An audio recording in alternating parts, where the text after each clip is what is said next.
দেশের উত্তরে জোরালো হচ্ছে তিস্তা মহাপরিকল্পনা বাস্তবায়নের দাবি। দীর্ঘদিন ভারতীয় পানি নিয়ন্ত্রণে ক্ষতিগ্রস্ত তিস্তা জনপদের মানুষ এখন আশার আলো দেখছেন চীনের সহায়তায়।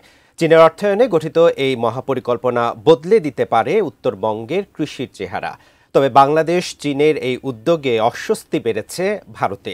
কিন্তু বাংলাদেশ চীনের তিস্তা মহাপরিকল্পনায় ভারতের সমস্যা কোথায়? বিস্তারিত জানাচ্ছেন আরিফ হাসান।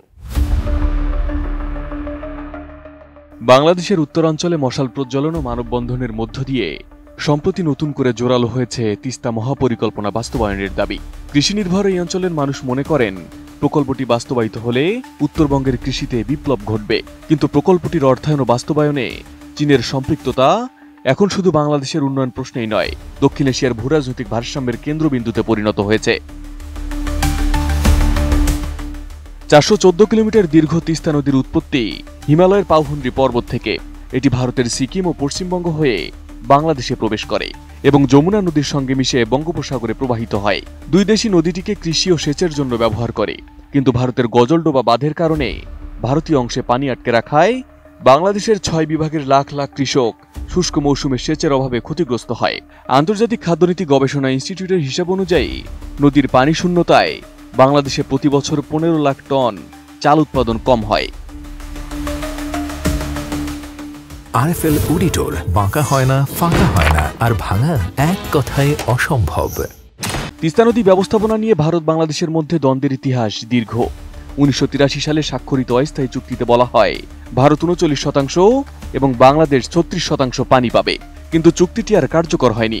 2011 সালে দুই দেশের মধ্যে নতুন করে আলোচনার আশা জ্বলে উঠলেও পশ্চিমবঙ্গের মুখ্যমন্ত্রী মমতা ব্যানার্জির আপত্তির কারণে সেটিও থেমে যায়।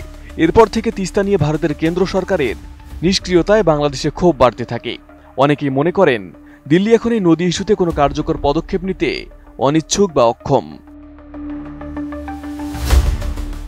দীর্ঘ অচলাবস্থা অভ্যন্তরীণ জনচাপের মুখে বাংলাদেশ এখন তিস্তা উন্নয়ন পরিকল্পনায় চীনের দিকে ঝুঁকছে। 2025 সালের মার্চে প্রধান উপদেষ্টা ডক্টর মোহাম্মদ ইউনূস চীন সফরে গিয়ে তিস্তা নদীর জন্য 50 বছরের মহাপরিকল্পনা প্রস্তাব পান। চীন ইতোমধ্যে প্রকল্পে $2.1 বিলিয়ন ঋণ ও সহায়তার প্রতিশ্রুতি দিয়েছে। প্রকল্পটিতে থাকবে নদীর তলদেশ খনন, জলধারা উন্নয়ন, সেচ ব্যবস্থা আধুনিকায়ন, নদী প্রতিরক্ষা বাঁধ এবং নদী তীরবর্তী স্যাটেলাইট শহর নির্মাণ। এছাড়া দুই দেশ ইয়ারলুং জানবো এবং যমুনা নদীর জলবিদ্যুৎ তথ্য বিনিময়েও সম্মত হয়েছে। চীনের সাথে বাংলাদেশের এই চুক্তি ভারতের কূটনৈতিক অঙ্গনে উদ্বেগ বাড়িয়েছে। ভারতের দৃষ্টিতে এটি শুধু একটি পানি ব্যবস্থাপনা প্রকল্প নয়, বরং ভূরাজনৈতিক প্রভাব বিস্তারের একটি নতুন অধ্যায়।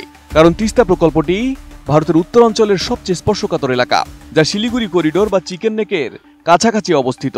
মাত্র 60 কিলোমিটার লম্বা ও 22 কিলোমিটার চওড়া এই সরু ভূখণ্ড ভারতের মূল ভূখণ্ডকে তাদের উত্তর পূর্বাঞ্চলীয় 7 রাজ্যের সঙ্গে যুক্ত করেছে।